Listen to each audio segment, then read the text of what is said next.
සුබ දවසක් හැමෝටම. අපි අද කරන්න යන්නේ ගණිත අභිවෘද්ධි පාඩම. හරිද? ගණිත අභිවෘද්ධි පාඩම කියන්නේ සරල පාඩමක්. මේ පාඩම ගත්තාම මේක ඉන්නේ PO paper එකේ. PO paper එකේ A කොටසේ. ඒ කියන්නේ structured ප්‍රශ්න 10 කියන්නේ. A කොටසේ පළවෙනි ප්‍රශ්නයට. හරිද? පළවෙනි ප්‍රශ්නයට. පළවෙනි ප්‍රශ්නේ කිව්වම ඒ කියන්නේ ලකුණු 25ක කොටසක්. 25ක ප්‍රශ්නයක්. එක ප්‍රශ්නයක් එන්නේ පේපර් එකේ. මේක මම අද දවසේ ඉවර කරනවා පාඩම. මේ පාඩම ගත්තා. හරිද? හැම ගානම හදන්න තියෙන එකම ස්ටෙප්. ඒ කියන්නේ එකම රටාවකට ස්ටෙප් කීපයක් තියෙනවා. ඒ ස්ටෙප් ටික කියලා දෙන්න. ඒ ස්ටෙප් ටික අල්ලගත්තාම ගාන හදන්න පුළුවන්. ඒ වගේම මේකේ තියෙන විශේෂත්වය තමයි ස්ටෙප් ටික එකම වුණාට විවිධ වර්ගයේ ගණන් ටිකක් තියෙනවා. ඒ කියන්නේ ගණන් එන්න පුළුවන් ආකාර ගණන් එකිනෙකට වෙනස්. හරිද? අන්න ඒ ආකාරයේ එකිනෙකට වෙනස් ගණන් ටිකක් මම අද හදනවා. ඔයගොල්ලෝ ඒ ගණන් ටික අනුගමනය කළා. දැන් මම කියලා දෙන දේවල් ටික ඔළුවට අරගෙන ටියුට් එකේ ගණන් ටික සහ තව අමතර ගණන් හොයාගෙන පාඩම කොට දාන්න. හරිද? එතකොට අද මේ හදන ගණන් ටිකෙන් ඔයගොල්ලන්ට සෑහෙන දුරකට එන්න පුළුවන්. පාඩම හැමෝටම කොට දාගන්න පුළුවන්. මේ ලකුණු 25 අනිවාර්යෙන් ගන්න පුළුවන්. ඒ කියන්නේ විනාඩි 2ක් විනාඩි 3ක් ඇතුළත මේ ප්‍රශ්නේ අද ඉවර කරන්න පුළුවන්. ටක් ගන්න. හරිද? හිතන්න දෙයක් නෑ. මොකද ස්ටෙප් ටික එකමයි. ගණන් ඔයගොල්ලෝ සාමාන්‍යයෙන් හොඳ ප්‍රමාණයක් ගණන් 50ක් විතර හදලා යන්න පුළුවන් නම් විභාගයට කලින් මේ ගාන මේ ප්‍රශ්නය නැති. හරි? අපි බලමු කොහොමද කරන්නේ කියලා. කුලින් කියන්නේ ගණිත අභිවෘද්ධි කියන්නේ මොකක්ද කියලා. ගණිත අභිවෘද්ධි කියන්නේ සාධනය කිරීමේ ක්‍රමයක්. හරිද? දැන් ඔයගොල්ලෝ ඔලෙවල් වල ජ්‍යාමිතියදී හැම ඔයගොල්ලෝ සාධනය කිරීම කියලා කරනවානේ. ඒ වගේ ගණිත අභිවෘද්ධි කියන්නේ සාධන ක්‍රමයක්. ඒ කියන්නේ සාධනය කිරීමේ ක්‍රමයක් ධන නිකිල සඳහා. ඒ කියන්නේ ධන නිකිල උපයෝගී කරගැනීමෙන් තමයි මේ සාධනය කරන්නේ. ඒ කියන්නේ ධන නිකිල වලට තමයි මේක වළංගු වෙන්නේ ගණිත අභිවෘද්ධි මූලධර්මය කියන්නේ. හරි? මාතෘකාව දාන්න ගණිත අභිවෘද්ධි මූලධර්මය. ගණිත අභිවෘද්ධි මූලධර්මය. ඒකට දෙලියා ගන්න.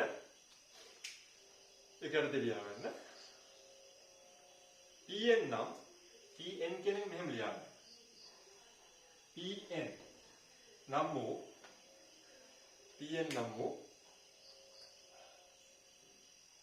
ධන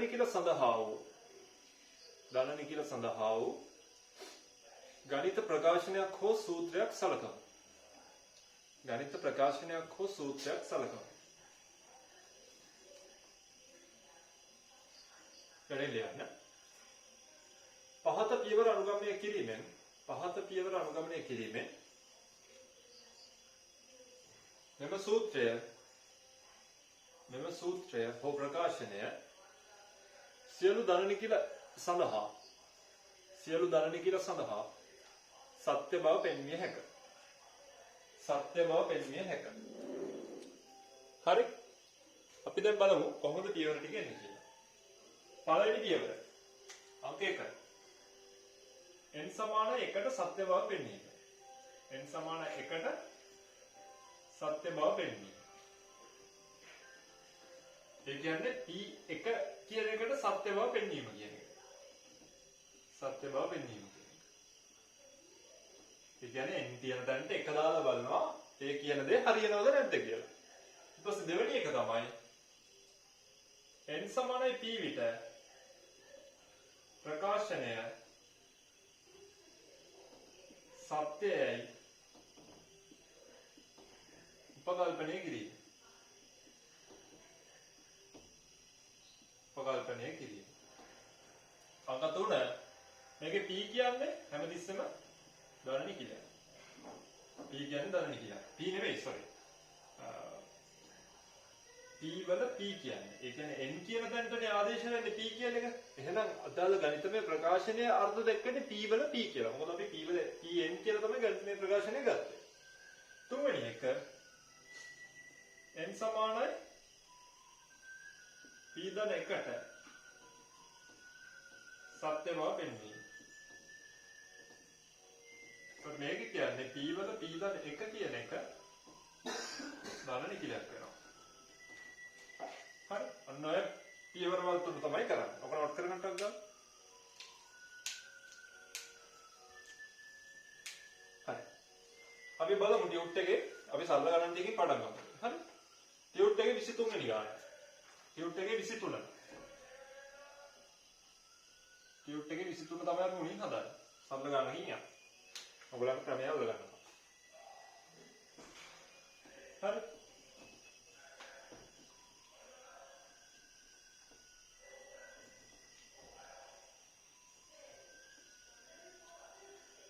තුන්වෙනි ගානේ කියන්නේ තුනේ n වෙනි බලය සෑම විශාලයි දෙකේ n වෙනි බලය තුනේ n වෙනි බලය විශාලයි දෙකේ n වෙනි බලය බව ගණිත අභිවෘද්ධි භාවිතින් සාධනය කරනවා. මේ එන්න පුළුවන් සරලතම ගාන. හරි. සිතන්න. ඒතර අපිට කියන්නේ තුනේ n වෙනි බලය කියන එක විශාලයි දෙකේ n වෙනි බලය කියන එක පෙන්වන්න කියලා. අංක 1. අංක 1 කියන්නේ මුලින්ම කරන්න ඕනේ n සමාන 1ට n සමාන 1ට සත්‍ය බව වෙන්නේ. සත්‍ය බව වෙන්නේ. දැන් මේ කොටස හදනකොට ලකුණු පහක් තියෙනවා. ලකුණු 25 බෙදෙනවානේ. සාමාන්‍යයෙන් මේ කොටස හදනකොට ලකුණු පහක් වගේ තියෙනවා. ඒ කියන්නේ ගාන හදන්න නැතුව කොයි වෙලාවකවත් නිකන් ඉන්න එපා. ගාන හදන්න දන්නේ නැති වුණත් n සමාන 1ට හරි සත්‍ය බව වෙන්නන්න. හරි? તો ලකුණු පහක් එතනින් ගන්න පුළුවන්. මොකද මේක අනිවාර්ය ප්‍රශ්නයක් නෙවෙයි, තෝරගත්ත ප්‍රශ්නයක් නෙමෙයි. මුල ප්‍රශ්න, කෙටි ප්‍රශ්න 10ට එන ප්‍රශ්නයක්. ඒ කියන්නේ මේ 25 අනිවාර්යයෙන්ම කරන්න ඕනේ. හරි? n සමාන 1ට සත්‍ය බව වෙන්නද්දි මේකේ වම ගන්න. වම මොකද වෙන්නේ? තුනේ පළවෙනි බලය කියන්නේ 3යි. දකුණ ගන්න. දකුණ මොකද වෙන්නේ? දෙකේ පළවෙනි බලය කියන්නේ සමානයි 2යි. එම නිසා 3 කියන එක විශාලයි 2යි. එම නිසා n සමාන 1ට සත්‍ය වේ. මේ ලියවෙන ඒවා ඒ විදිහට ලියවෙන්න ඕනේ. හරි? මේ පියවර අඩු කරන්න බෑ ඔයගොල්ලන්ට. මේ ලියවෙන ඒවා ඒ විදිහටම ලියවෙන්න ඕනේ. ඊට පස්සේ කියනවා මෙහෙම ගන්න. n සමානයි p විට ප්‍රකාශනය සත්‍යයයි උපකල්පනය කරමු.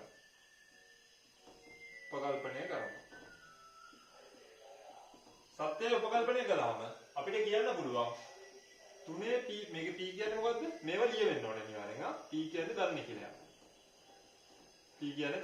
ඔය ලියවෙන්න ඕනේ. තුනේ p කියන එක හැමදෙස්සම විශාලයි කියලා ගන්නවා. දෙකේ p කියලා. මේ ප්‍රකාශනයේ සත්‍යයි කියලා ගන්නවා.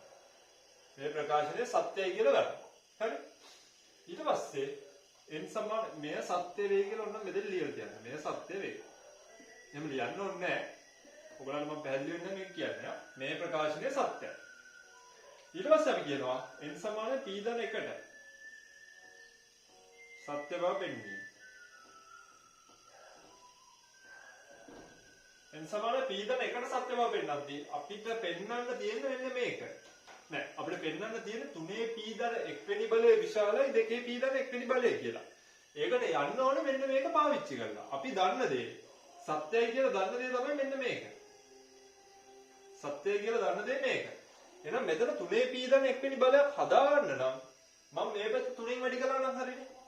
මේ පැත්ත 3න් වැඩි කරනවා. මේ පැත්ත 3න් වැඩි කරනවා නම් එහා පැත්තත් 3න් වැඩි කරන්න ඕනේ අසමානතාවයක් හින්දා. කියන්නේ මේ පැත්තට කරන් දෙනවා මේ පැත්තටත් කරනවා. ඒතර ප්‍රශ්නයක් වෙන්නේ නැහැ. ඒතර මට මේක ලියන්න පුළුවන් 3 p ධන 1 වෙනි බලය විශාලයි 2 p වෙනි බලය. මම මේ 3 කියන එක මොකද අපි මෙතන 2 p ධන එකකුත් හදාගන්න එපා. 2 p ධන එකක් හදාගන්න 2 p කියන එක වැඩි වෙන්න ඕනේ 2කින්. එහෙනම් මම මේ 3 දෙකක් සහිතව ලියනවා. ඒ කියන්නේ 2 ධන 1 කියලා ලියනවා.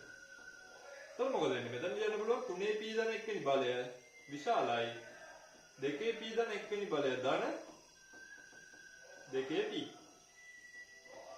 මෙතෙන්ට ආවනේ. එතකොට අඩු පැත්තෙන් පද අඩු කළාම මේක අනිවාර්යෙන් අඩුමනේ. දැන් මෙතන තියෙන්නේ මේ ලකුණ තියෙනවනේ අසමානතා ලකුණ තියෙනවා. අසමානතා ලකුණෙන් අඩු පැත්තේ යම් කිසි පදයක් අඩු කළාම හිතන්න මේ විදියට සරල උදාහරණයක්. 7 කියන එක විශාලයි 5ට වඩා. මට 5 කියන එක ලියන්න පුළුවන් නේද? 7 විශාලයි 3 ධන 2 කියලා. හරිද? මේක මෙහෙම ලියන්න පුළුවන්. එතකොට මේ වගේ තමයි මෙන්න මේ පේළිය. මේ වගේ තමයි මේ පේළිය. හරිද? මම දැන් මෙතනින් මේ දෙක කට් කළා කියලා මේ අසමානතා ලකුණට වෙනසක් වෙන්නේ නැහැ නේද?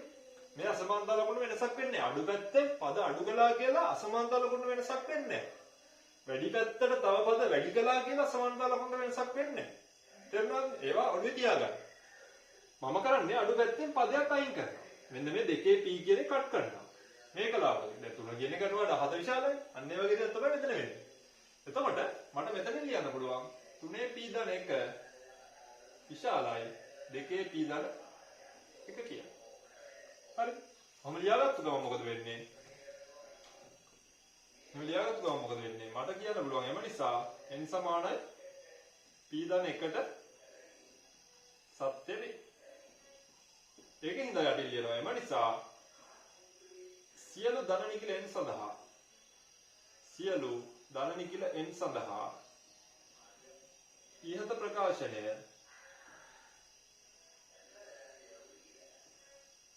ගණිතඥ මූලධර්මයෙන්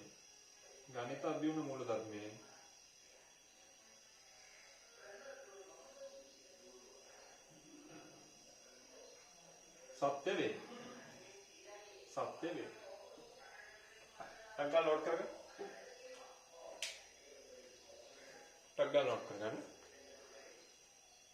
गणित अभ्युन मूलधर्म में सत्य वे පැහැදිලි ඇති කියලා හිතනවා හැමෝටම මොනවා හරි ප්‍රශ්නයක් තියෙනවා නම් මැසේජ් එකක් දාන්න හරි මැසේජ් එකක් හරි කෝල් එකක් හරි දීලා හරි කොහොම හරි අහන්න හරි ඊට පස්සේ ඔයාලා try කරන්න මම ගානක් දෙන්න ටිකක් දැන් ඊට වඩා පොඩ්ඩක් සංකීර්ණ ගණන් හරි මේ වගේ ගණන් සෙට් එකක් 23 24 20 භාගයනේ මේ වගේ ගණන් ටිකක් හරි ඒවා try කරලා බලන්න 28 නෙමෙයි මම දෙන්නම් ගන්න.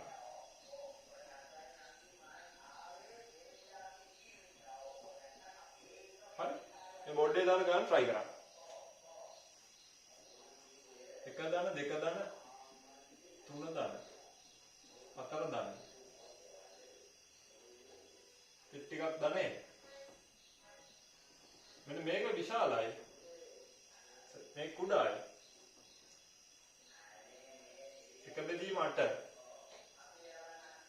දෙකයි n ධන 1 වර්ගය දෙකයි n ධන 1 සම්පූර්ණ වර්ගය අන්න ඔක try කරමු අපි දැන් මේ ඊළඟට හදන ගන්න මේ එක ධන දෙක ධන තුන ධන හතර ධන ටිකක් ධන n කියන ප්‍රකාශනය කුඩායි කියලා පෙන්වන්න ඕනේ 8 n එක වතාවක් දෙකයි n ධන 1 සම්පූර්ණ වර්ගයට වඩා හරි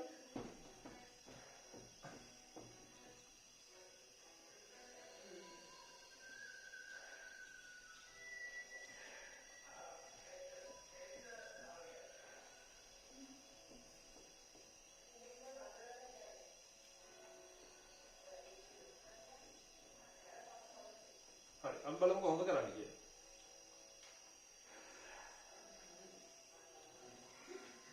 කොහොමද කරන්නේ? මේ ගානේ ගත්තාම මෙතන තියෙනවා පද n ප්‍රමාණය. එතකොට පළවෙනි පදේ කියන්නේ මොකක්ද? n සමාන 1 කියලා කිව්වොත් ඒකෙන් මොකද්ද කියන්නේ? මේ පැත්තේ හැම පදයක දැන් මේ පැත්තේ n කියලා තියෙන එක පදයක් විතරයි. n සමාන 1 කියලා කියන්නේ මේ වගේ ශ්‍රේණියක් දුන්නොත් පළවෙනි පදය කියන්නේ. හරිද? n සමාන හොඳට මතක තියාගන්න ශ්‍රේණියක් මේ විදිහට දුන්නොත් n සමාන 1 කියන්නේ පළවෙනි පදය කියන එක. හරිද? n සමාන 1ට සත්‍ය බව වෙන්නේ. සත්‍ය බව වෙන්නේ. එතකොට LHS ගත්තාම වම් පැත්ත ගත්තාම වම් පැත්තේ පළවෙනි පදේ කියන්නේ 1. පළවෙනි පදේ කියන්නේ අංක 1. අංක 1 කියන්නේ 1. හරිද? RHS ගත්තාම RHS පැත්තේ ඔන්න තියෙන n පද. ඒ කියන්නේ සියලු n වලට දැන් දාන්න ඕනේ 1 කියන්නේ. පළවෙනි පදේ ආදේශ වෙනවා. n සමාන 1 කියන එක ආදේශ වෙනවා. එතකොට RHS ගත්තාම මෙතන එනවා 1 යට 8 දෙක ගුණ කිරීම 1 ධන 1.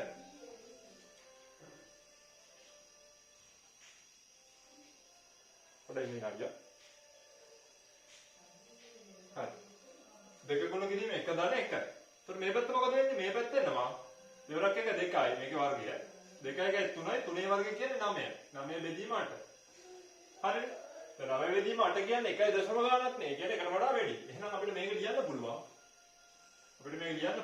1 කියන එකට වඩා විශාලයි 9 බෙදීම 8. එම නිසා n සමාන 1ට සත්‍ය වේ. හරිද? වම් පැත්ත බැලුවා. වම් පැත්තෙන් සමාන 1 කියන්නේ පළවෙනි පදය. ශ්‍රේණියක් නම් පළවෙනි පදය කියන එක. ඒක 1 කියලා තියෙනවා. එහා පැත්තට n සමාන 1 දැම්මම n1 දාන්න. n1 දැම්මම මොකද වෙන්නේ? 9 බෙදීම 8යි කියලා එනවා. ඒ කියන්නේ 1 දශම ගාන. එහෙනම් 1ට වඩා 1 දශම ගාන වැඩි. ඒකින්ද පළවෙනි n සමාන 1ට සත්‍ය වේ. ඊට පස්සේ n සමානයි p විට. ප්‍රකාශනය සත්‍යයයි ගනිමු. සත්‍යයයි ගනිමු. तर මේක මෙහෙම සත්‍යයි කියලා ගන්නවා නම් අපිට මේක ලියන්න පුළුවන් n සමානයි p විට කියන්නේ ශ්‍රේණියක් නම් p වෙනි පදයට එක් කියන එක. දැන් පද n ගණනක ශ්‍රේණියක් තමයි මෙතන තියෙන්නේ. අපි ගන්නවා එකෙන් කොටසක්. පද p ගණනක ශ්‍රේණියක්. ඒ කියන්නේ මේ විදිහට.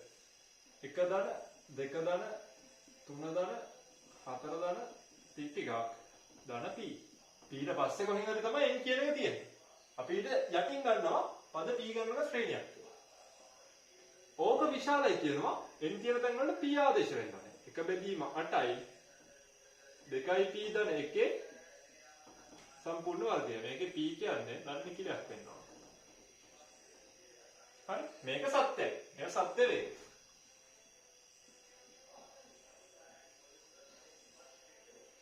මේක සත්‍ය වේ. පැහැදිලිද? හරි. ඊට පස්සේ n සමානයි p ධන 1ට සත්‍ය බව වෙන්නේ.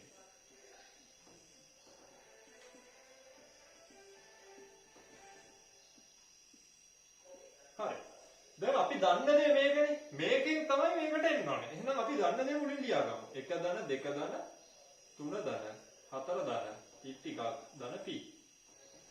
විශාලයි 1 බෙදීම 8යි. මේක මෙහෙම ලියන්නම් පොඩ්ඩක්.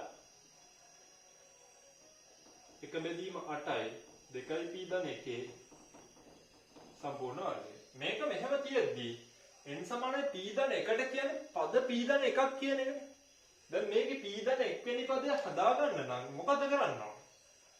p ධන 1 වෙනි පදය කියන්නේ මීට පස්සේ මේකට පස්සේ එන පදය කියන එක.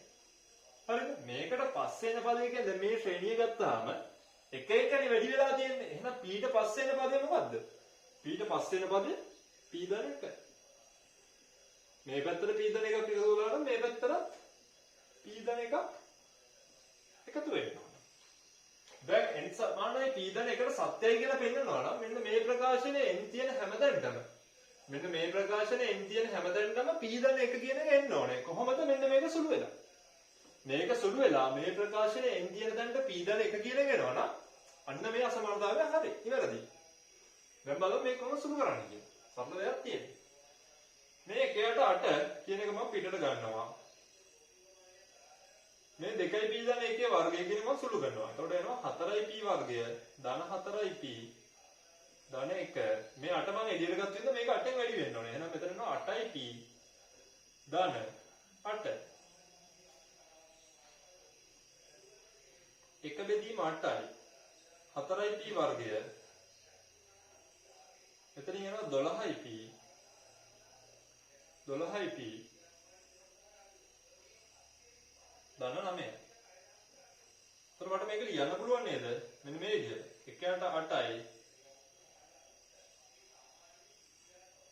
මේකත් පූර්ණ වර්ගයක් වෙනවා. මොකේද?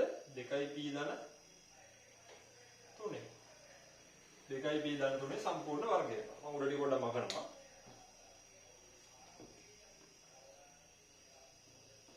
2යි p ධන 3 සම්පූර්ණ වර්ගය වුණා. දැන් ඔක කොහොමද කියලා ඔතනින් තිබ්බහම වැඩේ ඉවර නෑ. මොකද n තියෙන තැනට තමයි p ධන 1 එන්න ඕනේ. මෙන්න මෙතන n තියෙන තැනට, ඒ කියන්නේ අන්තිම උත්තරේ එන්න ඕනේ මෙන්න මේ විදිහට. මෙන්න මේ ආකාරයට. මේ පැත්තෙන් කුඩා ලකුණු ඒ කියන්නේ විශාල ලකුණු තියෙනවා. 1 බෙදීම 8යි.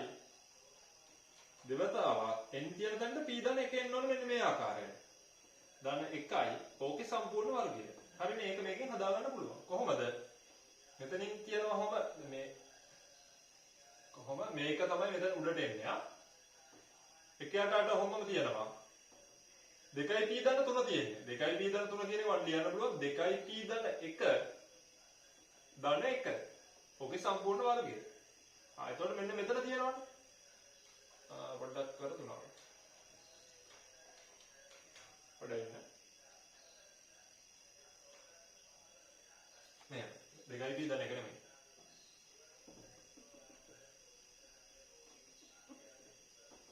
දෙවතාවක්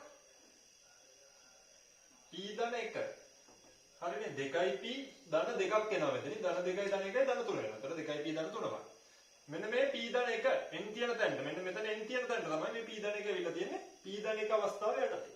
හරිද? එතකොට මේ අසමානතාවය තෘප්ත වෙනවා. කොයි අවස්ථාවටද? 1 ධන 2 ධන 3 ධන 4 ධන t ටිකක් ධන p ධන 1. කොහොම තිබ්බහම මේ අසමානතාවය එනවා කියලා අපි පෙන්නුවා. කොහොමද දෙපැත්තටම p ධන එකක් එකතු කරලා. හරිනේ p ඊට පස්සේ එන පදේ p ධන එක. ඒක දෙපැත්තටම එකතු කරලා මෙතන n වලට p ධන එක එනවා කියලා පෙන්නුවා. ඕක ආවට පස්සේ යටින් ලියන්න n සමානයි p ධන 1ට සත්‍ය වේ. හරිද? සත්‍ය වේ. එම නිසා සියලු ධන නිකිලයන් සඳහා ඉහත ප්‍රකාශනය ගණිත අභියෝග මූල ධර්මයේ සත්‍ය වේ. ඒක යටින් ලියන්න.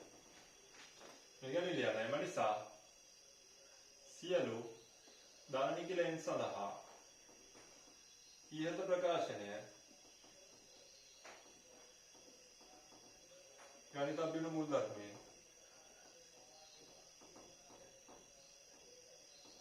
මූල ධර්මයේ සත්‍ය වේ. හරි? සත්‍ය වේ.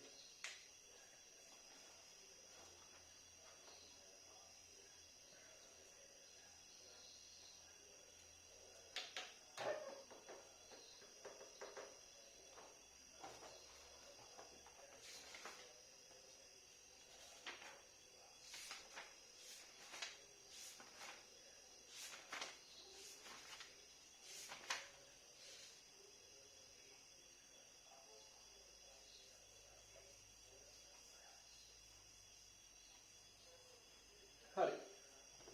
ඊළඟට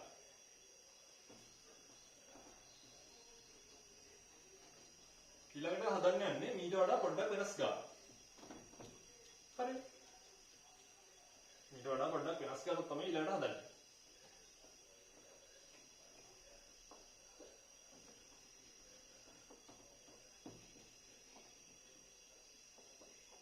දැන් මම එක જાතියක දැන් මේ හැදුවේ අසමානතා සහිත අභිවෘද්ධි ගණන.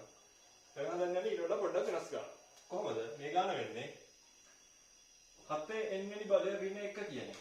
7 n වෙනි බලය ඍණ 1 කියන එක 6න් බෙදෙන බව. 6න් බෙදෙන බව. ගණිත අභිවෘද්ධි මූල ධර්මයේ සාධනය කෙරේ. ඒක ඔයගොල්ලෝ ලියා ගන්න. 7 n වෙනි බලය ඍණ 1 6න් බෙදෙන බව ගණිත අභිවෘද්ධි මූල ධර්මයේ මගින් සාධනය කිරීම තමයි දැන් කරන්න පුතා. මේකත් ඉතින් අර සරලයි. කලින් විදිහම තමයි. අංක 1. n සමාන 1ට අර පියවරවල ටිකමයි. n සමාන 1ට සත්‍ය බව පෙන්වීම. සත්‍ය බව පෙන්වීම. ඒතර n සමාන 1ට සත්‍ය බව පෙන්වද්දී මොකද වෙන්නේ? n තියෙන හැමතැනම 1 දාන්න. 7 1 ඍණ 1. ඒ කියන්නේ 6යි. 6 කියන එක 6න් බෙදෙනවා. එතකොට මේක ලියනවා එම නිසා 6න් බෙදේ 6න් බෙදේ. එම නිසා n සමාන 1ට සත්‍ය වේ. n සමාන 1ට සත්‍ය වේ. n සමාන 1ට සත්‍ය වේ. හරි? 6න් බෙදෙන හින්දා n සමාන 1ට සත්‍ය වේ. ඊට පස්සේ n සමානයි p විට n සමානයි p විට ප්‍රකාශනය සත්‍යයයි. ඒ කියන්නේ 6න් බෙදෙනවා කියලා සත්‍යයයි උපකල්පනය කරන්නේ. උපකල්පනය කරන්න. මේක b කියන්නේ මොකද්ද? බලන්න කිව්වේ. n සමානයි p විට ප්‍රකාශනයේ සත්‍යය උපකල්පනය කළාම අපිට කියන්න පුළුවන් 7 p වල බලය. ඒ කියන්නේ 7 p වෙනි බලය ඍණ 1 කියන එක 6න් බෙදෙනවා. 6න් බෙදෙන හින්දා මම මේක සමානයි කියලා ගන්නවා 6යි k කියලා. 6යි k කියලා ගන්නවා. මේකේ k කියන්නේ බලන්න කියලා. දැන් කියන්නේ මෙහෙමයි. දැන් 7 p වෙනි බලය ඍණ 1 කියන එක 6 ගුණාකාරයක් වෙනවා. ඒ කියන්නේ 6 වතාවක් තව මොකක් හරි එකක් කියලා ලියන්න පුළුවන්. හිතන්න මෙතන තියෙන්නේ 36 කියලා. මේක 36 නම් මට ඒක ලියන්න පුළුවන් 6 වරක් 6. එහෙම නැත්නම් මෙතන 42 තියෙනවා කියලා හිතන්නකො. 42 තියෙනවා නම් මට ඒක ලියන්න පුළුවන් 6 වරක් 7 කියලා. අන්න ඒ වගේ දෙයක් තමයි මෙතන වෙලා තියෙන්නේ. මේක 6න් බෙදෙන සංඛ්‍යාවක් කියලා උපකල්පනය කරනවා. එහෙනම් මේක ලියාගන්න පුළුවන් 6 වතාවක් යම් කිසි ධන කියලා කියලා. 6 වතාවක් යම් කිසි ධන කියලා කියලා. ඒක තමයි මේ k කියලා ගත්තේ. හරි? වර්ධ ගන්න එපා. ඊට පස්සේ මම කරන්නේ n සමානයි p ධන 1ට. p ධන 1ට සත්‍ය බව පෙන්වන්න. n සමානයි p ධන 1ට සත්‍ය බව පෙන්වීමෙන් මොකද්ද වෙන්නේ? කරන්නේ අපි දන්න දේ තමයි මෙන්න මේක. අපි දන්න දේ 7 p වෙනි බලය ඍණ 1 කියන එක. 7 p වෙනි බලය ඍණ 1 කියන එක තමයි අපි දන්න දේ. හරිද? දැන් 7 p වෙනි බලය ඍණ 1 කියන එක අපි දන්න දේ නම් මෙතන ඒ කියන්නේ මෙන්න මේ ප්‍රකාශනය p ධන 1ට ගේන්න ඕනේ. ඒ කියන්නේ අපි පෙන්නන්න ඕනේ 7 p ධන 1 වෙනි බලය කියන එක. දැන් මේක මෙහෙම කියන්න පොඩ්ඩක්. මේක මම පොඩ්ඩක් මෙහෙම අයින් කරන්න. n සමානයි p ධන 1ට සත්‍යවා පෙන්වීම කියන්නේ n තියෙන තැනට p ධන 1 ආදේශ කරන්න. ඍණ 1. ඔන්න ඔය ප්‍රකාශනය මෙන්න මේ ප්‍රකාශනය 6න් බෙදෙනවා කියලා තමයි වෙන්නන්නේ කියන්නේ. මෙන්න මේ ප්‍රකාශනය. අපි දන්නේ මේ ප්‍රකාශනය. එහෙනම් අපි මෙන්න මේ ප්‍රකාශනය මේක ඇතුළට දාගන්න ඕනේ. හරිද? ඒක කරන්නේ මෙහෙමයි. මෙන්න මේ පදය ගැන සලකන්න. කොයිද? මෙන්න මේ පදය ගැන සලකන්න. ඔය පදය 7p වෙනි බලය කරගන්න ඕන නම් දැන් උතන තියෙන්නේ 7p දැන් 1 වෙනි බලය කියන එකනේ. ඔබ සමාන වෙනව නේද? 7p කියන එක ගුණ කිරීම 7 කියන එකට. 7 බලයනේ බලය කියන එක. අන්න ඒ දැන් මෙතන 7p කරගන්න ඕන නම් මම 7ක් එළියට ගත්තා නම් හරිනේ. මම මෙතනින් මට මේක ලියා ගන්න පුළුවන් 7 වතාවක් 7p වෙනි බලය ඍණ 1 කියලා. හරිද? මෙහෙම ලියා ගන්න. මම කරන්නේ 7 කොහොම තියාගෙන වරහණක් කරලා මෙන්න මේ පදයේ කෙලින්ම මෙදෙන්න ඔබනවා. මේ 7p විතරයි දැන් තියෙන්නේ. නමුත් මම මෙතන වරහණක් කරලා මේ සම්පූර්ණ පදයම මම මෙතෙන් ඔබනවා. 7p ඍණ 1. ඍණ 1 කෙලින් තියෙනවා. මේ ඍණ 1.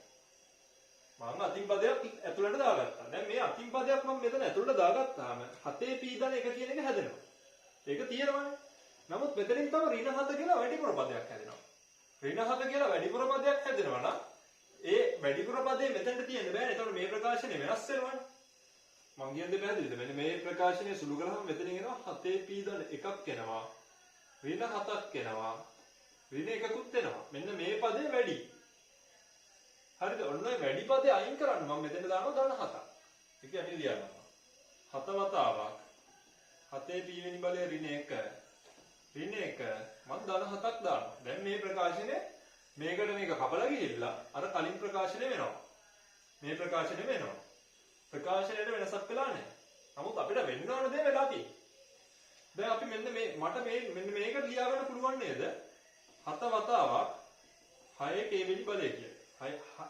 7 වතාවක් 6යි k කියලා ලියා ගන්න පුළුවන්. ඍණ 1 ධන 7 කියන්නේ ආයේ ධන 6යි. එහෙනම් මට මේක සමාන කරලා ලියා ගන්න පුළුවන් නේද? 6ක් එළියට අරගෙන. 6ක් එළියට ගත්තාම මට මේක ලියන්න පුළුවන් 7k ධන 1යි කියලා.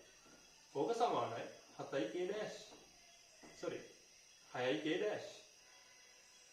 6k dash. k dash කියන්නේ මොකක්ද? ධන 1. මම කලේ මේක මෙතන 7p වෙනි බලය ඍණ 1 කියන්නේ අපි කලින් හදාගත්ත එක. ඒක 6k කියලා දාගන්න පුළුවන් හින්දා තමයි මම මේක කෙලින්ම මෙතෙන්ට ඔබන්නේ. තේරුණාද? එතකොට 6k කියලා මෙතෙන්ට දාගත්තා. ධන 6යි. 7 ඍණ 1 කියන්නේ ධන 6යි. 6ක් එළියට ගත්තාම මට ලියන්න පුළුවන් 6 වතාවක් 7k ධන 1යි කියලා. 7k ධන 1 කියන්නේ යම් කිසි නිකලයක් ආවමක් හරි. ඒක මම මේ සම්පූර්ණ පදේම k dash කියලා ගත්තා. ඒක 6k dash වුණා. 6k dash වුණාම ඔයගොල්ලන්ට තේරෙනවා ඒක 6න් නිකම්ම බෙදෙනවා කියලා. ඒකින්ද මේක 6න් බෙදෙනවා. එම නිසා n සමානයි p ධන 1ට සත්‍ය වේ. අන්තිමට යටි ලියවෙන්න ඕනේ. එම නිසා සියලු ධන නිකල n සඳහා ඉහත ප්‍රකාශනය ගණිත අභිවෘද්ධි මූලධර්මයේ ඇසුරෙන් 6න් බෙදේ. 6න් බෙදේ කියලා අන්තිමට ලියලා තියන්න. නෝට් කරගන්න. හග්ගා.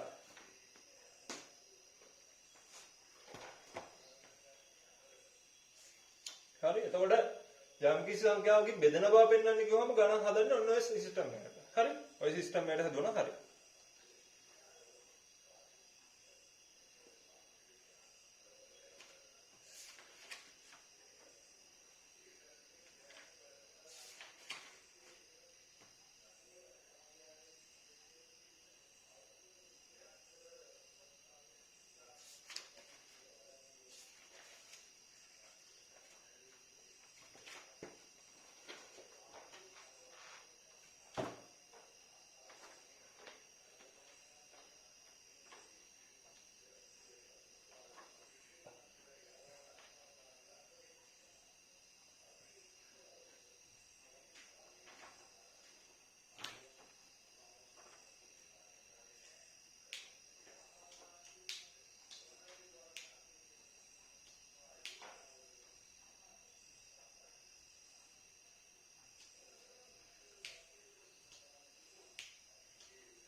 මම පොඩ්ඩක් කියලා දෙන්න. දැන් මේක සරල ගානක් නේ.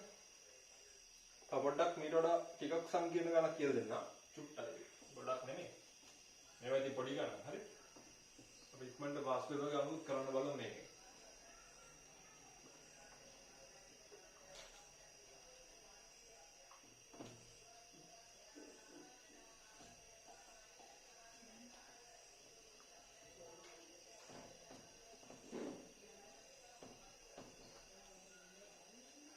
හරි. මේක සාධනය කරන්න බලන්න 9.3.2 වෙනි බලය ඍණ 8යි ඍණ 9යි ඍණ 8යි ඍණ 9යි 64න් බෙදෙන බව 64න් බෙදෙන බව මම ටක් ගාලා හදාගෙන යනවා මේක. අපි දැන් එක ಜಾති ගානක් මේක හදුවානේ. ඒක ඉක්මනට හදාගෙන යන්න. එන්සම් වල එකට සත්‍ය බව වෙන්නේ.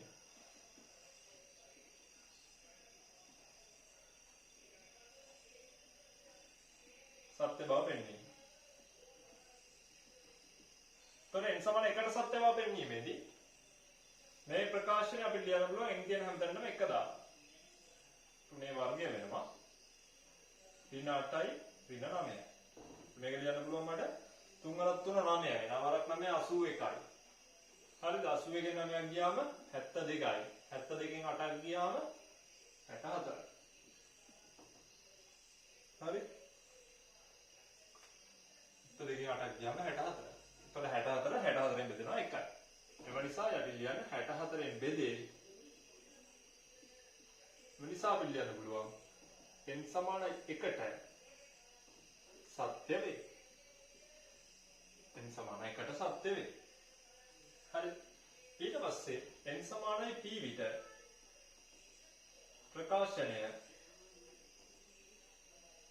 ප්‍රකාශනය සත්‍යයයි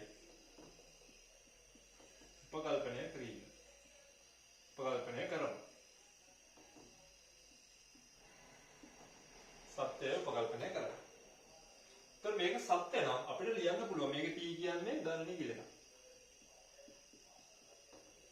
සත්‍ය නම් අපිට ලියන්න පුළුවන් 9.3.2p වෙනි බලය ඍණ 8යි p ඍණ 9 සමානයි.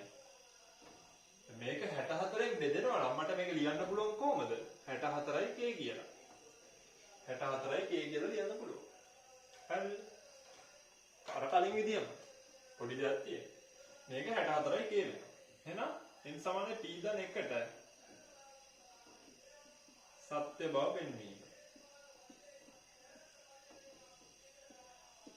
n සමාන p ධන 1ට සත්‍ය බව පෙන්වීමේදී මට මේක ලියන්න පුළුවන්. දැන් අර කලින් දේමයි කරන්න හදන්නේ. දැන් මම මෙතන හදාගන්න ඕනේ මොකද්ද? ඒ කියන්නේ n තියෙන හැමතැනම p ධන 1. අපි ඒක මුලින් ලියමු. 9.3යි 2යි p n තියෙන තැනට p ධන 1 දැම්මොත් 2යි p ධන 2 වෙනවා. ඍණ 8යි ඍණ 8යි n කියන තැනට p ධන 1 වැටෙන්න ඕනේ. ඒ කියන්නේ 8යි p ධන 1. ඍණ 9. ඔන්න ඔය ප්‍රකාශනය 64න් බෙදෙනවා කියලා පෙන්වනවා. හරි. හරි. හරි. දැන් මම මෙතන මේ ප්‍රකාශනය මේකට ගාව ගන්න ඕනේ. ඒක පටන් ගන්න අපි මෙන්න මේ පළවෙනි පදේ. දැන් මේ පදේ ගත්තාම මෙතන 9 තියෙනවා. 3 2යි p එකකුත් තියෙනවා. වැඩිපුර තියෙනවා ධන දෙකක්. මට මේ ප්‍රකාශනය ලියා ගන්න පුළුවන් මේ ආකාරයට. 9.3 2යි p ඩොට් 3 වර්ගය. ඍණ 8 වතාවක් p ධන 1යි. ඍණ 9. මම කරන්නේ මෙන්න මේ 3 වර්ගය එළියට ගන්නවා. ඒ කියන්නේ 9ක් එළියට ගන්නවා. 9ක් එළියට ගත්තාම ඇතුලේ හැදෙනවා 9.3 2යි p. මෙන්න ඒ 9 මෙන්න මේ පදේ එළියට ගත්තට පස්සේ හැදෙන්නේ මේ පදේ. නමුත් මේ පදේ ලියලා මම නවතින්නේ නැහැ. මේ ටිකත් ලියලා දානවා. හරිද? ඒක තමයි අපි කලින් දෙයටත් කළේ. මේ පදේ විතරයි හැදෙන්නේ. 9ක් එළියට ගත්තාම මේ ටික ඉතුරු වෙන්නේ. ඒ කියන්නේ මේ පදේ. මම මේ පදේ විතරක් ලියලා නවතින්නේ මේ පදෙත් ලියනවා. ඍණ 8යි p ඍණ 9. එහෙම ලියන්නේ මට එතකොට කෙලින්ම මේ කොටසට 64යි k කියලා දාන්න පුළුවන් හින්දා. ඒ කොටස 64න් කෙලින්ම බෙදෙනවා කියලා ලියන්න පුළුවන් හින්දා. ඍණ 9. මෙහෙම ලිව්වට පස්සේ මේ පද ටික නිකම්ම මෙතන ලියා ගන්න. ඍණ 8 වතාවක් p ධන 1යි ඍණ 9යි. දැන් අපි මෙන්න මේ පදේ දෙන්නේ වැඩිපුර. අතින් දැන්නේ. අතින් දැම්මේ. අතින් දැම්මම මෙතනින් හැදෙන 9 වරකට 72යි p. ඍණ 72යි p එකක්. ඒක කපලා යන්න ධන 72යි p එකක් දාන්න වෙනවා. ධන 72යි p එකක් දාන්න වෙනවා. ආයෙත් මෙතනින් හැදෙනවා 9 වරක් 9 81ක් ඍණ 81ක්. ඒක කපලා යන්න ධන 81ක් දාන්න වෙනවා. ඔළුවෙන් කල්පනා කරලා බලන්න ඇයි මෙහෙම කරන්නේ කියලා. කාට හරි තේරෙන්නේ නැත්නම් තේරෙනවා මගෙන් අහන්න. හරි? ධන 81ක් දැන්. දැන් මේ කොටස වෙනුවට මෙන්න මේ ටික වෙනුවට මට ගෙලින්ම දාන්න පුළුවන් 9.64යි k කියලා. දැන් සුළු කරමු. මෙතන තියෙනවා ඍණ 8යි p එකක්. මෙතන තියෙනවා 72යි p එකක්. කොයිකද? මෙන්න මෙතන තියෙන 8යි p එකයි මෙතන තියෙන 72යි p එකයි සුළු නාම. එතනින් ගන්න පුළුවන් මට ගෙලින්මයි 64යි p එකක්. 72න් 8ක් ගියාම 64යි. මෙතන තියෙනවා ඍණ 8ක්. මේ කියන්නේ මෙන්න මේ ධන 1 කියන එක ධන 1 කියන එක 8ෙන් ගුණ වුණාම ඍණ 8ෙන් ගුණ වුණාම ඍණ 8යි. මෙතන තියෙනවා තව 9ක්. ආයෙත් මෙතන තියෙනවා 81ක්. ඔය තුන සුළු නාම. මෙතනින් කියන්නේ 8යි. එහෙම නැත්නම් මෙතන 9ක් තියෙනවනේ 81න් 9ක් ගියාම 72යි. 72න් ආයෙත් 8ක් ගියාම එතන එනවායි 64යි කියලා. ධන 64ක් කියන්නේ. එතකොට මොකද වෙන්නේ? 64ක් මම එළියට ගන්නවා. 64ක් එළියට ගත්තාම මොකද වෙන්නේ? 9යි k ධන p ධන 1යි. එතකොට මේ සම්පූර්ණ කොටස කියන්නේ යම් කිසි ධන නිකිලයක්. ඒක මම ලියනවා 64යි k ඩෑෂ් කියලා. k ඩෑෂ් කියන්නේ නිකිලයක්. ධන නිකිලයක්. k කියන්නේ ධන නිකිලයක්. දැන් එතකොට 64යි k ඩෑෂ් නම් මේක 64න් බෙදෙනවා. එම නිසා p ධන 1ට සත්‍ය වේ. අන්තිමට ලියන්න සියලු ධන නිකිලයන් සඳහා ගණිත අභිවෘද්ධි මූල ධර්මයෙන් ඉහත ප්‍රකාශනය 64න් බෙදේ කියලා. 64න් බෙදේ කියලා. හරි.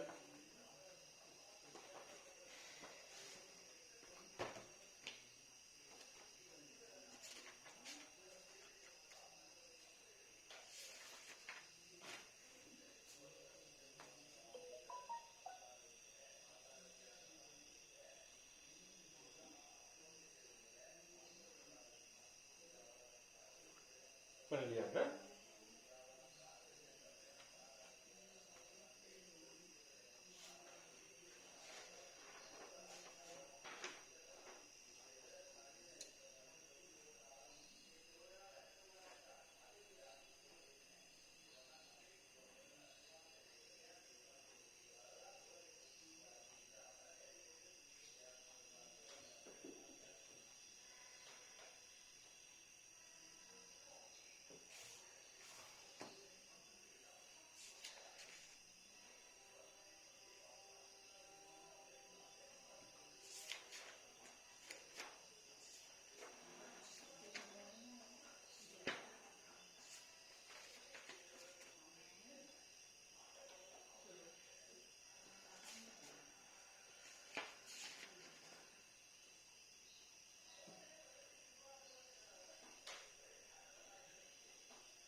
හරි. ඊළඟට හදන්නේ අපි ශ්‍රේණි ගාන. ශ්‍රේණි සම්බන්ධව කොහොමද කළු දෙකක් හදුවා ඒක අසමානතාවයක් තිබ්බ හින්දා. දැන් මේක අසමානතාවයක් නෙමෙයි මේක ශ්‍රේණි ගාන. හරි. ශ්‍රේණි ගාන කොහොමද ගණිත අභිවෘද්ධි මූල ධර්මයේ භාවිතයෙන් සාධනය කරන්නේ කියන එක දැන් ඊළඟට බලමු.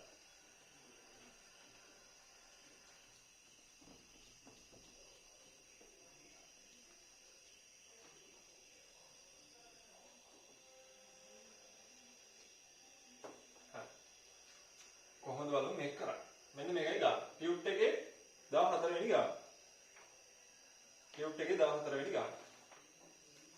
හරි. ටියුට් එකේ 14. ගාන තියෙන්නේ සිග්මා r සමාන 1 ඉඳලා n දක්වා r ඝනය කියන එක සමානයි n බෙදීම දෙක වතාවක් n ධන 1 සම්පූර්ණ වර්ගය කියලා වෙනවා. මේක නෙමෙයි සම්පූර්ණ එකේ වර්ගය කියලා. මේක මම ඔයාලට දීලා ඇති. ශ්‍රේණි ගාන කියන්නේ ශ්‍රේණි පාඩම කරද්දී මම මේ සූත්‍රය කොහොමද සාධනය කරන්න කියලා ඔයාලට කියලා දුන්නා. හරිද? මෙන්න මේක ගණිත අභිනව මුල්ලෙන් හදන්න තමයි අපි දැන් හදන්නේ. ඒ කියන්නේ මේ පැත්තට සමාන වෙනවා. මේ ප්‍රකාශනය සත්‍යයි කියලා පෙන්වන්නයි හදන්නේ. හරි? අපි බලමු. අංක 1 තමයි n සමානයි 1ට. n සමාන 1ට සත්‍ය බව පෙන්වීම. සත්‍ය බව පෙන්වීම. ඒතර මේකේ පැති දෙකක් තියෙනවනේ. එහෙනම් දකුණු පැත්ත වම් පැත්ත දකුණු පැත්ත වෙන වෙනම සලකන්න වෙනවා. LHS ගමු. ගත්තාම මොකද වෙන්නේ? n තියෙන තැන් වලට 1 එන්න ඕනේ. ඒ කියන්නේ සිග්මා r සමාන 1 ඉඳලා 1 දක්වා r ඝණය කියන එක තමයි ඔය කියන්නේ. සිග්මා r සමානයි 1 ඉඳලා 1 දක්වා r ඝණය කියන්නේ මොකක්ද? මේක සමාන 1 ඝණය කියන එක. ඒ කියන්නේ 1යි. RHS ගත්තාම මොකද වෙන්නේ? n තියෙන තැන් වලට 1 ආදේශ කරන්න. එතකොට මෙතන එනවා භාගයයි 1/1. ඔකේ සම්පූර්ණ වර්ගය. ඒ කියන්නේ මොකද්ද? භාගය ගුණ කිරීම 2 සම්පූර්ණ වර්ගය. 1ට 2 කපලා ගියා මේකත් 1යි. එතකොට අපිට කියන්න පුළුවන් LHS සමානයි RHS. එම නිසා n සමාන 1ට සත්‍ය වේ. හරි? n සමාන 1ට සත්‍ය වේ. ඊට පස්සේ කියනවා n සමානයි p විට ප්‍රකාශනය සත්‍යයයි උපකල්පනය කරමු.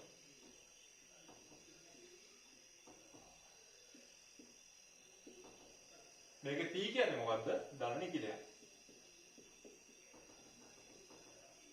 p කියන්නේ ධන නිකිලයක්. එහෙනම් අපිට කියන්න පුළුවන් දැන් මේකෙන් කියන්නේ මොකද්ද? n කියන තැන් වලට p දාන්න කියන එක. එහෙනම් මේකේ වම් පැත්ත දකුණු පැත්ත එහෙම සලකන්න ඕනේ නැහැ. අපි ගෙලින්ම ලියනවා මේ විදිහට. සිග්මා r සමාන 1 ඉඳලා p දක්වා n කියන එක p වෙන්න ඕනේ. r ඝණය කියන එක සමානයි p බෙදීම 2 වතාවක් p ධන 1. මෙන්න මේකේ සම්පූර්ණ වර්ගය. ওই ප්‍රකාශනය සත්‍යයි. ওই ප්‍රකාශනය සත්‍යයි. දැන් මේ ප්‍රකාශනය පොඩ්ඩක් මම ඔයගලන්ට මෙහෙම පෙන්නන්නම්. හරිද? මේක පොඩ්ඩක් ප්‍රසාරණය කළොත් මේකෙන් කියන්නේ මෙන්න මේක. 1 ඝණය ධන 2 ඝණය ධන 3 ඝණය ධන ටිකක් ධන p ඝණය. ඔන්න ඔක තමයි මේකෙන් කියන්නේ. මෙන්න මේ සම්පූර්ණ පද ටික එකතුව කියන එක මෙන්න මේකට සමානයි කියලා තමයි කියලා තියෙන්නේ. හරිද? මේක මම ඔයගලන්ට පොඩ්ඩක් ප්‍රසාරණය කරලා මෙන්න ඊළඟ කොටසට යද්දී ඔයගලන්ට ඒක ඕක තේරෙන්නේ නැති වෙයි කියලා හිතන්න. හරිද? දැන් ඊට පස්සේ කරන්නේ n සමාන p ධන 1ට සත්‍ය බව පෙන්වීම.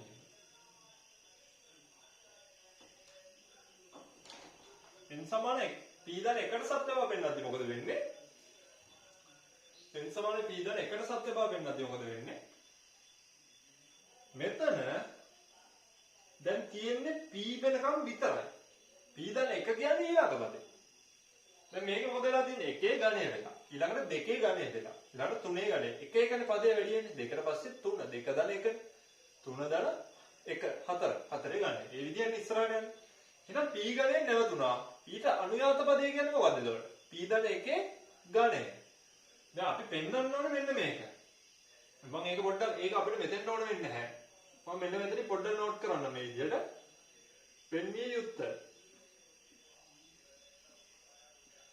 පෙන්වන්න ඕනේ අපි මෙන්න මේක සත්‍යයි කියලා. සිග්මා r සමාන 1 ඉඳලා p ධන 1 දක්වා r ඝණය කියන එක සමානයි p ධන 1 බෙදීම 2 වතාවක් p ධන 1 ධන 1. ඔන්න ඔකේ සම්පූර්ණ වර්ගය. එන්න මේක පොඩ්ඩක් තව සරල කරලා පෙන්නුවොත් මම p ධන 1 සම්පූර්ණ වර්ගය බෙදීම 4 වතාවක් p ධන 2 සම්පූර්ණ වර්ගය. ඔන්න ඔක පෙන්න ගත්තා නම් හරියි. මේක පෙන්නන විදිහට මම කියලා දෙන්න හදයි. අපි දන්න දේ මේක. දන්න දේ මම මුලින් ලියනවා. සිග්මා r සමාන 1 ඉඳලා p දක්වා r ඝණය කියන එක සමානයි p බෙදීම 2 වතාවක් p ධන 1 සම්පූර්ණ වර්ගය. හරි. දැන් මෙතන තියෙන්නේ පද p වෙනකම් විතරයි. p ධන 1 වෙනි පදය ගන්න නම් මේ පැත්තට එකතු කරන්න වෙනවා. මොකද්ද? p ධන 1 ඝනයක්. හරිනේ. මෙතෙන්ට වෙනකන් තියෙන්නේ p ඝනය. ඊට පස්සේ එන පදය මම කිව්වා මොකද්ද? p ධන 1 ඝනය කියලා. අන්න ඒක ආපු ගමන් මෙන්න මේ කොටස මෙන්න මේ සම්පූර්ණ කොටස කියන එක දෙනවා මෙන්න මේක. දැන් p ධන 1 ඝනය කියන එක එකතු වෙච්ච ගමන් එතන තියෙන්නේ පද p ධන 1ක ඝනයන්ගේ ඓක්‍ය කියන එක. මේකෙන් කියවෙන්නේ අන්න ඒක. සිග්මා අංකනේ ඔයාලට මම කියලා දීලා ඇති. මෙතන තියෙන්නේ r සමාන 1 ඉඳලා p ධන 1 දක්වා පද p ධන 1ක ඝනයන්ගේ ඓක්‍ය කියන එක. ඒක තමයි මෙතනින් නෝට් වෙන්නේ. දැන් සමාන ලකුණකින් මේ පැත්තට එක දෙයක් කළා නම් ඒක අනිත් පැත්තට කරන්න වෙනවා. එහෙනම් මෙතන තියෙන්නේ p ධන 1 ඝනය කියන එක. එහෙනම් මට මේ පැත්ත ලියන්න පුළුවන් සිග්මා r සමාන 1 ඉඳලා p ධන 1 දක්වා r ඝනය කියලා. මේක සුළු වුණාම මෙතෙන්ට එනවා. මේක සුළු කරගන්නේ දැන් තියෙන්නේ. කොහොමද සුළු කරගන්නේ? මෙතනින් හැදෙනවා p ධන 1 වර්ගයක්. හරිද? මෙතනින් හැදෙනවා p ධන 1 වර්ගයක්. අන්නේ p ධන 1 වර්ගය මම එළියට ගන්නවා. එතකොට ඇතුලේ ඉතුරු වෙනවා p වර්ගයේ බෙදීම 2යි. මම p ධන 1 වර්ගය මේ 2යි ඔක්කොම එළියට ගන්නවා. එතකොට තව ලේසි. p ධන 1 වර්ගය මේ 2 වර්ගය කියන්නේ 4යි. ඒකත් මම එළියට ගන්නවා. එතකොට ඇතුලේ ඉතුරු වෙනවා මෙතන තියෙන p වර්ගය. p වර්ගය ඉතුරු වෙනවා. ධන මේ දෙකේ එළියට ගත්තින්ද මේක මෙතන දැන් p ධන 1 වර්ගයක් නේ එළියට ගත්තේ. තව p ධනයක් ඉතුරු වෙනවා. අන්න ඒක දෙකෙන් වැඩි වෙන්න ඕනේ. මොකද මෙතනින් දෙකක් එළියට ගත්තා හින්දා. එතකොට මෙතනින් එනවා 2යි p ධන 2 කියලා. 2යි p ධන 2 කියලා. 2යි p ධන 2 කියලා.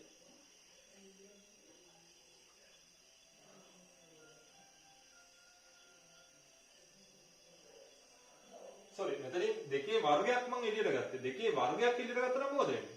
මෙතන 4යි තියෙනවා. මේක 4 වෙනවා. මම දෙකේ වර්ගයක් 4ක් නේ එළියට ගත්තේ. 4ක් එළියට ගත්තා නම් මේක 4ෙන් වැඩි වෙන්න ඕනේ. එහෙනම් 4යි p ධන 4 වෙනවා. එතකොට මට මේක ලියන්න පුළුවන් කොහොමද? p ධන 1 සම්පූර්ණ වර්ගය මේ විදිහට මොකද්ද? p ධන 2 සම්පූර්ණ වර්ගය. බෙදීම 4. හරිද? එහෙනම් මේකෙන් එන්න අපිට මේක ආවා. මේක තමයි මේ තියෙන්නේ. ඒතර මේක ආවේ මෙන්න මේ උඩ එකේ. දෙකෙන් ආවා කියන්නේ මෙතන n තියෙන හැමතැනටම p ධන 1 ඇවිල්ලා තියෙනවා. n තියෙන හැමතැනටම p ධන 1 ඇවිල්ලා තියෙනවා. ඒ විදිහට මේක වෙනස් කරගන්නයි තියෙන්නේ. දැන් මෙතන p ධන 1 තියෙනවා. n තියෙන තැනට p ධන 1 ඇවිල්ලා තියෙනවා. i 4 කියන්නේ දෙකේ වර්ගය එකක් තියෙනවා. p ධන 2 කියන එක ලියන්න පුළුවන් p ධන 1 වතාවක් sorry p ධන 1 ධන 1. ඊට පස්සේ සම්පූර්ණ වරහණක් දාලා පිටින් දාන්න වර්ගය. එතකොට මේ උත්තරේට යන්න පුළුවන්. එහෙනම් n සමානයි p ධන 1ට සත්‍ය වේ. එතනින් ලියන්න සියලු ධර්ම කියලා n සඳහා යොද ප්‍රකාශනයේ ගණිත අභිවෘද්ධි මූලධර්මයේ සත්‍ය වේ කියලා. ශ්‍රේණි ගණනක් ආවොත් මේ පියවර විදිහට තමයි කරගෙන යනවා. කියන්නේ හැමතිස්සෙම p වලට සත්‍යය කියලා ගන්න. p වලට සත්‍යය කියලා අරගෙන ඊට ඉස්සරහ පදේ හැමතිස්සෙම දෙපැත්තට එකතු කරා. දෙපැත්තටම එකතු කළා අර p ධන 1ට එන්න ඕනේ ප්‍රකාශනය දකුණු අත පැත්තෙන් හදාගන්න. හදාගෙන ගිහිල්ලා මේ ප්‍රකාශනය එනවා කිව්වනම් හරි. නෝට් කරගන්න.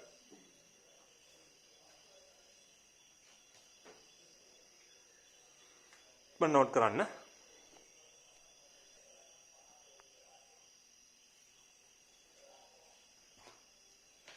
හරි. ඊළඟට බලන්න ටියුට් එකේ 26 වෙනි ගාන. ටියුට් එකේ 26 වෙනි ගාන.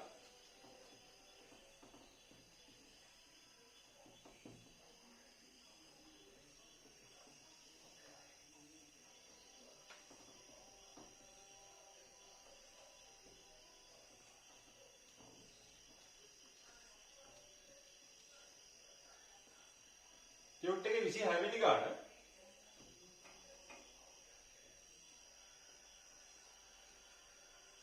මම ඔක කලින් කරපු ගානක්. ඒ වුණාම අද කරන්නම් ආයේ. මේක කලින් කළා හරිද? මේක කලින් කළේ කොයි පාඩමේද? සංකීර්ණ සංඛ්‍යා පාඩමේ. හරි? සංකීර්ණ සංඛ්‍යා පාඩමේදී ද මුවාවර ප්‍රමේය කියන එක ඔප්පු කළේ ඔප්පු කිරීම තමයි මේ තියෙන්නේ. හරිද? ඒක මම කරා. නමුත් මම ආයි කරන්න ඕගොල්ලෝ මතක් වෙන්නත් එක මේක ත්‍රිකෝණමිතියත් පොඩ්ඩක් ඕන වෙනවා. හරි? ඒතර 26 වෙනි ගානේ තියෙන්නේ cos θ තමයි sin θ. cos theta ධන I sin theta වල n වෙනි බලය සමානයි cos n theta ධන I sin n theta බව ගණිතඥ මූලධර්මයේ සාධනය කරන්නයි තියෙන්නේ. හරි? සාධනය කරන්නයි තියෙන්නේ. try කරන්න බලන්න ඕනේ.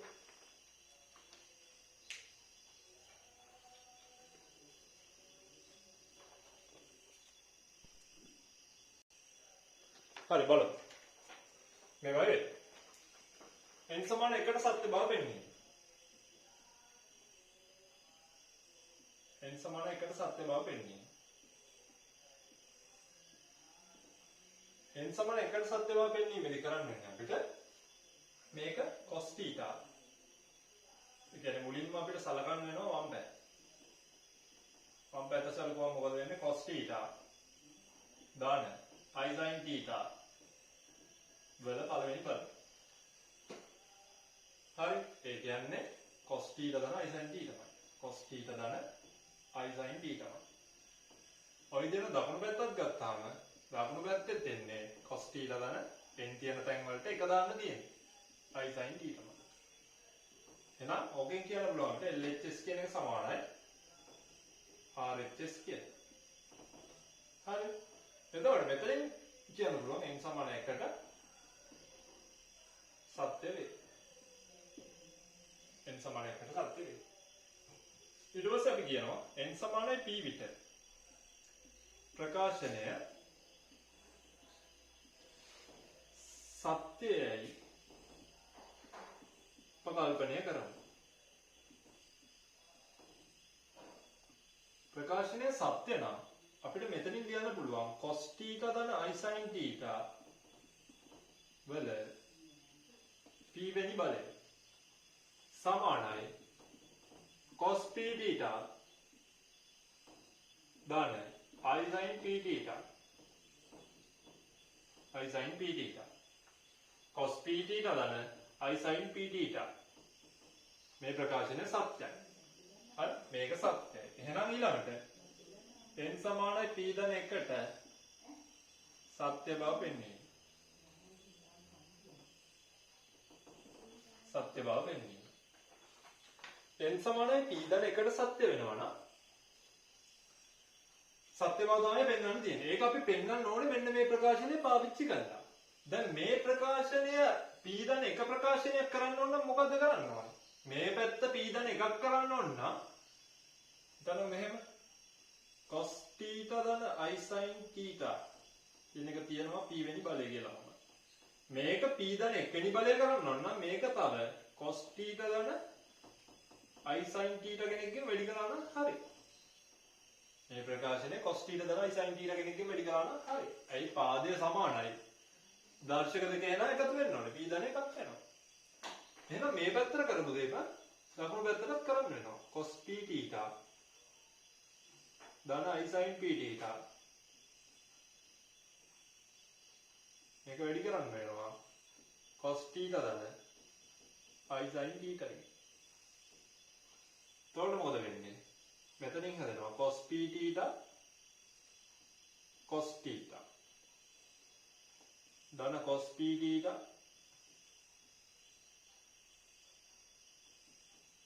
I sin theta. ඊට පස්සේ මෙතනින් ආයෙත් එනවා ධන I sin p theta cos theta. අන්තිම දෙනවා I වර්ගය sin p theta sin theta. එතකොට මම මෙන්න මේකයි ඉස්සෙල්ලා කොහොම මෙතනින් හදාගන්න පුළුවන් cos p theta dot cos theta ඍණ sin p theta sin theta කියලා. ඇයි I වර්ගය කියන්නේ ඍණ එකයි. ඒක සලකුවේ මේ දෙක. ඊට පස්සේ මෙන්න මේකයි සලකුවම මට හදාගන්න පුළුවන් ආයි ධන. I එකක් මම පිටට ගන්නවා. cos p theta නෑ. sin p theta cos theta ධන cos p theta sin theta. හරිද? හරිද? ඉතින් පොඩ්ඩක් බලන්න.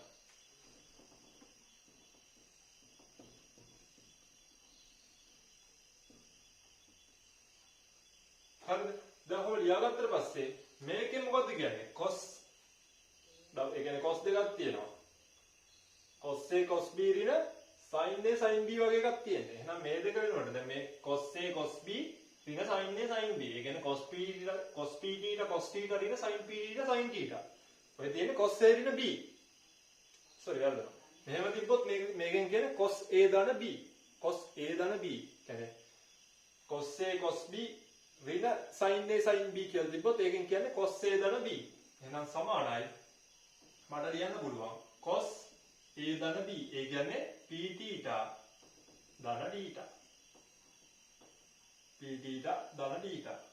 ධන I වතාවක් මෙතන තියෙන්නේ මොකද්ද? sin P theta cos theta ධන cos P theta sin theta. ඒ කියන්නේ sin A ධන B සූත්‍රය. එහෙනම් ඔතන තියෙන්නේ sin P theta ධන theta. ඒ කියන්නේ මෙතනින් එනවා cos මේ තියෙන්නේ මෙතනම තමයි මෙතෙන්ට එන්නේ හොඳේ මේ තියෙන ගාන. හරි එතකොට මේක ලියන්න පුළුවන් cos p ධන 1යි theta ධන I වතාවක් sin p ධන 1යි theta. හරි I වතාවක් sin p ධන 1යි theta. එතකොට ඔයගලන්ට කියන්න පුළුවන් n තියෙන තැනට p ධන 1 ඇවිල්ලා තියෙන්නේ. එහෙනම් කියනවා n සමානයි p ධන 1ට සත්‍ය වේ.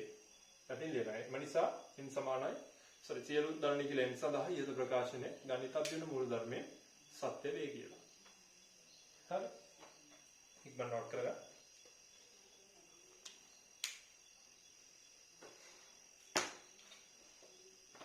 හරි. පාඩමේ එන්න පුළුවන් ගණන් විවිධාකාරයෙන් ගොඩක් ඒ කියන්නේ එන්න පුළුවන් ආකාරයේ ගණන් සෙට් එකක් තමයි හැදුවේ. තව මීට අමතරව ගණන් තියෙනවා පාස් පේපර්ස් වල. හරි. පාස් පේපර්ස් ගණන් ටික ඔයගොල්ලෝ තනියෙන් හදන්න. තනියෙන් හදලා බැරි වෙන ටික මගෙන් අහන්න. මම පුළුවන් වුණොත් පාස් පේපර්ස් ගණන් ටිකක් හදලා වීඩියෝ එකක් ඔයගලන්ට YouTube එකට දාන්න. හරි. මේක ලින්ක් එක අද දාන්නම්. ඔයගොල්ලෝ බලලා අඩුපාඩු මයින් අහන්න. ටියුට් එක මම දාන්නම් group එකට. ටියුට් එකක් සම්පූර්ණයෙන් හදලා අඩුපාඩු මේ මොන හරි ප්‍රශ්න තියෙනවා නම් මයින් අහන්න. මේකෙන් ස්පීඩ් ටෙස්ට් එකක් ඉස්සරහට ඔයගලන්ට දෙන්න. හරි. එහෙනම් මම මෙතනින් පාඩම නවත්තනවා. සුබ දවසක් යමු.